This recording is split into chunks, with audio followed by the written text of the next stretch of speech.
السلام علیکم ورحمۃ اللہ اعوذ باللہ من الشیطان الرجیم بسم اللہ الرحمن الرحیم یا اہل الکتاب قد جاءکم رسولنا یبین لکم علی فترۃ من الرسل ان تقولوا ما جاءنا من بشیر ولا نذیر فقد جاءکم بشیر ونذیر واللہ علی کل شیء قدیر صدق اللہ العظیم رب اشرح لی صدری ویسر لی امری واحلل عقدۃ من لسانی یفقهوا قولی۔ سورہ مائدہ آیت نمبر 19 کی تلاوت کی ہے۔ ترجمہ: اے اہل کتاب، ہمارا یہ رسول ایسے وقت تمہارے پاس آیا ہے اور دین کی واضح تعلیم تمہیں دے رہا ہے جبکہ رسولوں کی آمد کا سلسلہ ایک مدت سے بند تھا، تاکہ تم یہ نہ کہہ سکو کہ ہمارے پاس کوئی بشارت دینے والا اور ڈرانے والا نہیں آیا۔ سو دیکھو، اب وہ بشارت دینے والا اور ڈرانے والا آ گیا اور اللہ ہر چیز پر قادر ہے۔ ربط آیت دیکھ لیجیے گا۔ اللہ تعالیٰ نے اس سے پہلے والی آیت میں یہود کا جو زعم تھا، جو ان کا غلط دعویٰ تھا کہ بھئی ہم نحن ابناء اللہ ہیں، ہم اللہ کے بہت چہیتے ہیں، اور حضرت عیسیٰ علیہ السلام کے تعلق سے جو نصارہ کا جو غلط تصور تھا، تو اللہ تعالیٰ نے اس غلط دعوی محبوبیت کا ذکر کیا۔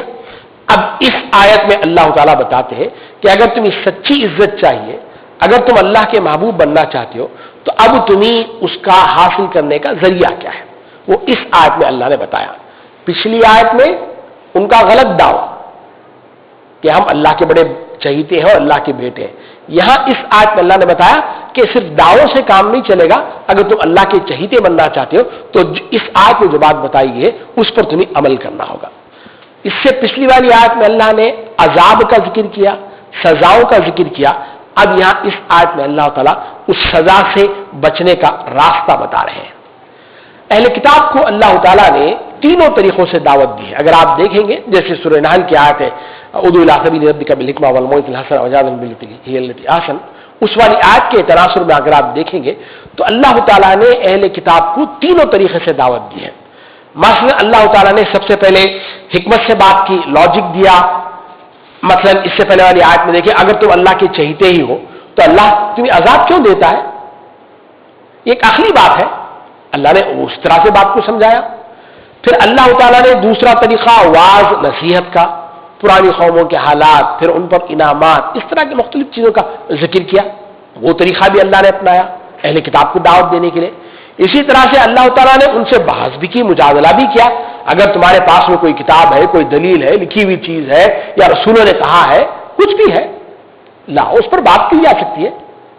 آرگومنٹس اینڈ کاؤنٹر آرگومنٹس دونوں قرآن مجید میں رکھے، تو گویا یہاں اللہ تعالیٰ نے اب اس آیت میں جو ہے وہ واعظ اور نصیحت کا جو پہلو ہے، اللہ تعالیٰ اس کو جو ہے اس آیت میں اپنایا ہے۔ تو بات شروع کرتا ہے، یا اہل الکتاب، اے اہل کتاب۔ اب یہ جو انداز ہے گویا یہود اور نصارہ دونوں سے اس آیت میں خطاب ہے، اور خطاب یا تو غصے سے بھی ہو سکتا ہے انداز، یا پھر بڑا محبت والا بھی ہو سکتا ہے، جیسے چاہے ہم اسے انٹرپریٹ کر سکتے ہیں۔ دونوں انداز سے بات اللہ تعالیٰ یہاں رکھتا ہے۔ اب اس کے بعد اللہ فرماتے ہیں کہ قد جاءکم رسولنا، تحقیق کے ہمارا رسول تمہارے پاس آ گیا۔ قد جاءکم رسولنا، ہمارا رسول تمہارے پاس آ گیا۔ یہ رسول کرتا کیا ہے؟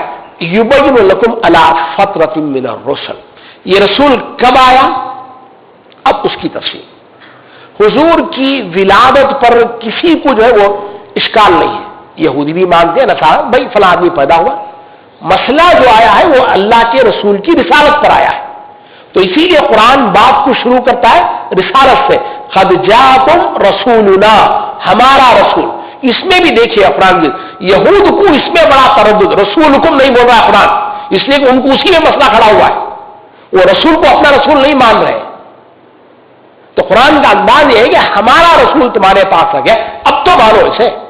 اس کے برخلاف اگر آپ مسلمانوں میں دیکھیں گے نا، تو اللہ تعالیٰ نے جہاں مسلمانوں میں بات کی ہے وہاں رسولکم کہا ہے، من انفسکم کہا ہے، تم میں سے ایک رسول بھیجا ہے ہم نے۔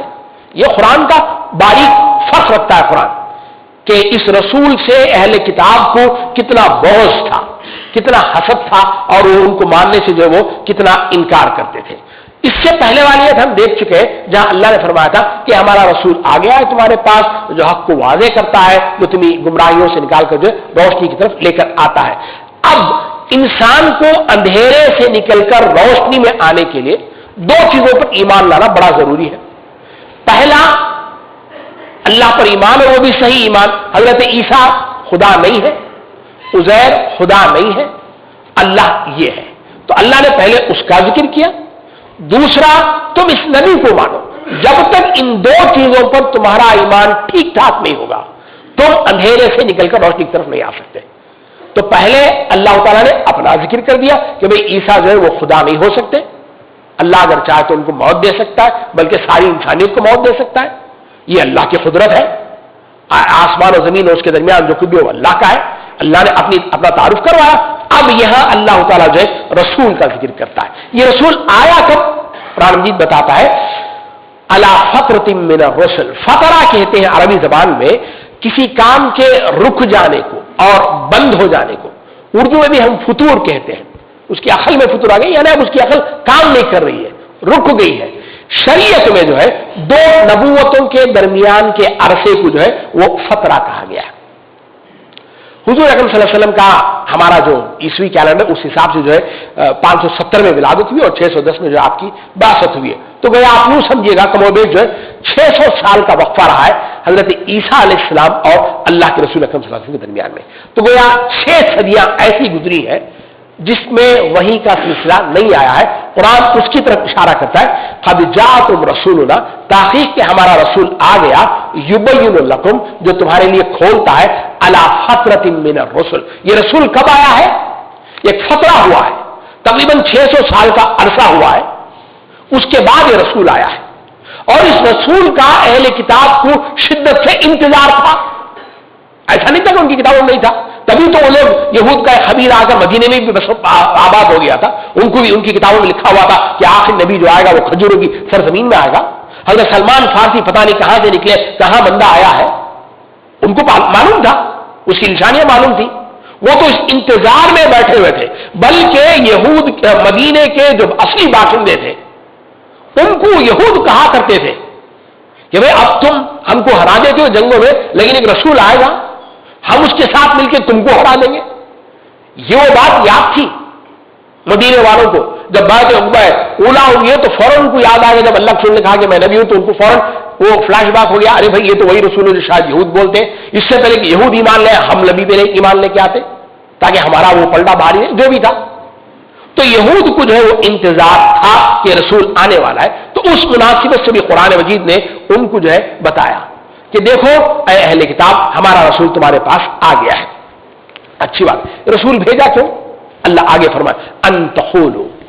یہ اگر ہم اس کا لفظی ترجمہ کریں گے تو کفر ہوگا. ان تقولوا تاکہ تم کہہ سکو، ان تقولوا تاکہ تم کہہ سکو. حالانکہ ترجمے میں ایک لفظ وہاں پہ محذوف ہے، چھپا ہوا ہے، تاکہ تم یہ نہ کہہ سکو. کیا نہ کہہ سکو؟ ما جاءنا من بشیر ولا نذیر، کہ ہمارے پاس کوئی بشارت دینے والا نہیں آیا، کوئی ڈرانے والا نہیں آیا، اس لیے جو ہے ہم صحیح راستے پہ چل نہیں سکے. یہ بات تم کہہ نہ سکو. رسولوں کو بھیجنے کا دو مقصد، ایک یہاں آیا ہے آخری میں کہا سکتا ہوں میں. پہلی بات جو یہاں قرآن کہتا ہے ہم نے رسول اس لیے بھیجے تاکہ کل کے دن تم اللہ کے پاس آ کر یہ نہ کہہ سکو کہ مالک ہمارے پاس کوئی ڈرانے والا، کوئی دھمکانے والا وہ نہیں آیا تھا. اچھی بات ہے، یہ رسول آ گیا. فقط جاءکم بشیر و نذیر، لوگ اب تمہارے پاس بشیر بھی آ گیا، بشارت دینے والا بھی آ گیا اور نذیر بھی آ گیا. اب یہ کرتا کیا ہے؟ یہ جو رسول آیا ہے یہ کرتا کیا ہے؟ 3 کام اللہ نے بتایا ہے. پہلا کام یبین لکم، وہ کھولتا ہے تمہارے لیے وہ باتیں جو تم چھپاتے ہو، وہ باتیں جن میں تم نے تحریف کر ڈالی ہے، وہ ساری باتیں یہ رسول جو ہے ہمارے آپ کے سامنے کھول کر رکھتا ہے. گویا اللہ تعالیٰ نے اس آیت میں اہل کتاب پر حجت پوری کی. حجت پوری. کل کو تم یہ نہیں کہہ سکتے کہ ہمارے پاس میں جو ہے وہ تعریفات ہو گئی تھی، اس کا صحیح علم نہیں تھا ہمارے پاس میں، کوئی ڈرا 600 سال تک ہم ایسے اندھیرے میں رہ گئے، اسی کے عادی ہو گئے، فلاں فلاں. یہ تم کچھ بھی نہیں کر سکتے. اس آیت میں آج کے زمانے کی ایک بڑی فکری گمراہی، اس کا ازالہ ہے. آج ہمارے پاس میں ایک طبقہ ایسا ہے جو کہتا ہے کہ میں سارے مذاہب سچے ہیں، اچھے ہیں، سب اللہ کی طرف لے کر جاتے، سب بھگوان کی طرف جاتے. تم مسجد جاؤ، مندر جاؤ، چرچ جاؤ، کہیں بھی جانا تو ایک ہی کے پاس میں ہے. اللہ تعالیٰ نے اس کی نفی کی ہے. اگر سارے مذاہب سچے اور اچھے ہوتے, وہی اللہ کی طرف جانے والے ہوتے, تو اللہ یہ بھی کہہ سکتا تھا ٹھیک ہے بھائی ہمارا رسول تم چھوڑو, اپنے رسول کو اب بھی مانتے رہو, اپنی کتاب پر اب بھی عمل کرتے رہو. اللہ نے ایسے نہیں کہا نا, اے اہل کتاب تمہاری کتاب تمہارا رسول وہ ختم ہوا زمانہ, اب اس رسول کا زمانہ شروع ہوا ہے, اس رسول کو مانو, اس رسول کی جو کتاب آئی ہے اس پر تم ایمان لے کر آؤ. تو یہ وحدت ادیان جسے ہم کہتے ہیں اس کا رد اللہ تعالیٰ نے اس میں کیا ہے. اچھا چلیے, پہلا کام جو یہ رسول جو کرتا ہے وہ ہے یبین لکم, وہ تمہارے لیے کھولتا ہے باتوں کو جو اس سے پہلے پردے میں چلی گئی تھی, چھپ گئی تھی, تحریف ہو گیا تھا, بدل گیا تھا, تعلیلات کر کے معنی غلط ہو گئے تھے, ساری چیزیں. دوسرا کام اس رسول کا بشیر, یہ تمہیں بشارت دیتا ہے جنت کی, نیک کام کریں گے تو اس کی جزا. تیسرا کام نذیر, وہ ڈراتا ہے اگر تم اللہ اور اللہ کے رسول کی بات پر نہیں مانو گے تو تمہارے لیے جو ہے وہ جہنم ہے. یہ تین کام اللہ کے رسول اکرم صلی اللہ علیہ وسلم بتاتے ہیں. اور اللہ جو ہے واللہ علی کل شیء قدیر, اس میں بڑا ویلڈ تھریٹ ہے, ڈراوا ہے, دھمکاوا ہے. دیکھو اگر تم پھر بھی رسول کی بات کو نہیں مانتے ہو تو اللہ بڑی قدرت رکھنے والا ہے, وہ تم کو کسی بھی وقت میں پکڑ سکتا ہے, کسی بھی حالت میں پکڑ سکتا ہے, دن کے اجالے میں پکڑ سکتا ہے, رات کے اندھیرے میں پکڑ سکتا ہے, دوپہر پر جس وقت تم آرام کرتے رہتے ہو اس وقت بھی اللہ پکڑ سکتا ہے. واللہ علی کل شیء قدیر, اس میں اللہ تعالیٰ اپنی قدرت کو بتاتا ہے. اور اہل کتاب کو اس میں ایک قسم کا دھمکی ہے کہ اگر اب بھی تم نے رسول کی بات کو نہیں مانی تو اللہ تعالیٰ جو ہے وہ تمہیں بلا مزاحمت جو ہے وہ سزا دے سکتا ہے. اس آیت کا مسنہ دوسرا مقصد جو رسول بھیجتا ہے اللہ تعالیٰ وہ ہے النساء ہے, آیت نمبر 165 ہے.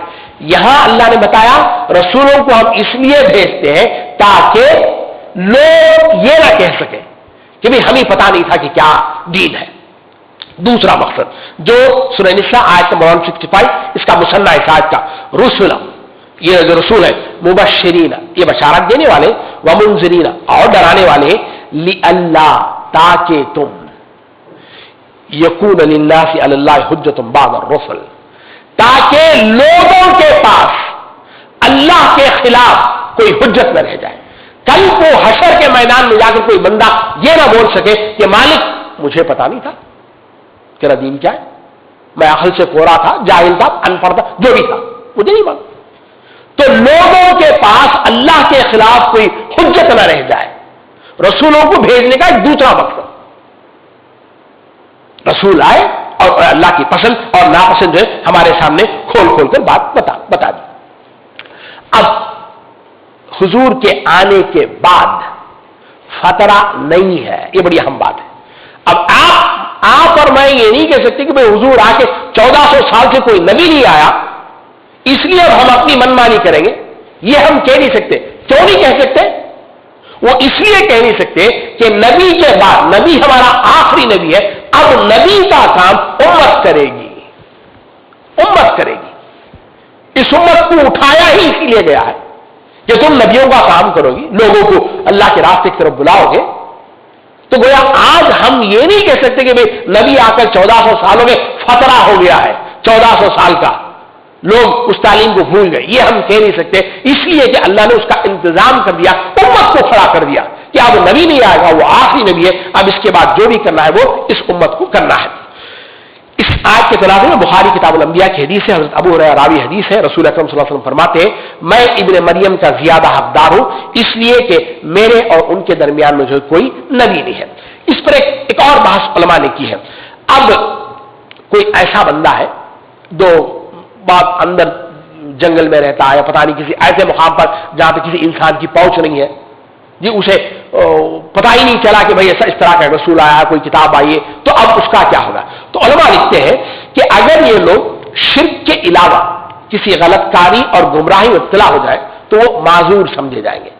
یعنی شرک کی حد تک انسان اپنی عقل کو استعمال کرے گا تو کبھی شرک نہیں کرے گا, کبھی شرک نہیں کرے گا. دوسری بات, جو یہ 600 عرصہ جو ہوا حضرت عیسیٰ اور حضور صلی اللہ علیہ وسلم کے درمیان میں, اس کے درمیان میں جو لوگ تھے دین حنیف جسے آپ کہتے ہیں, تو ان لوگوں کے بارے میں جمہور کا خیال یہ ہے کہ امید یہ ہے کہ وہ بخش دیے جائیں گے. ایک سوال علماء نے یہ بھی اٹھایا, بھائی جس وقت رسول آئے تھے اس وقت تورات تو تھی نا,